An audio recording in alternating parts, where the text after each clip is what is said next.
दोस्तों आप लोग देख रहे हैं भोजपुरी धमाल और आप सभी को पता है कि खेसारी लाल यादव जी का इस साल बहुत ही शानदार एक क्रिकेट टीम यानी आईपीएल टीम के लिए जाना आने वाला है और उस जाने का पोस्टर कब आएगा इसी पर हम बात करने वाले हैं।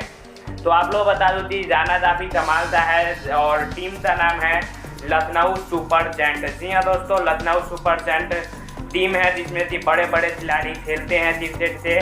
तो उसी टीम के लिए खेसारी लाल यादव जी ने शानदार गाना गाया है। और अब बात करते हैं कि गाना किस कंपनी से आएगा, तो उसी कंपनी से जो कंपनी खेसारी लाल यादव जी के गाने का डायरेक्ट मोशन पोस्टर रिलीज करती है। तो आप लोग समझ रहे होंगे, आगे मैं आने वाली जानकारी आप लोग बताऊंगा। पोस्टर की बात करें तो पोस्टर आप लोग 2 से 3 दिन में देखने को मिल जाएगा और भी इसकी काफ़ी सारी जानकारी आपको देखने और सुनने को मिलने वाली है। तो आप लोग तैयार रहिए, बहुत जल्द खेसारी लाल यादव जी का जाना आने वाला है आईपीएल टीम पर और बहुत ही बड़े लेवल पर। तो आप लोग इतना एक्साइटेड हैं ज़रूर बताइए कमेंट में। और इसी टीम के लिए पिछले साल बॉलीवुड से रैपर बादशाह जी ने भी जाना गाया था।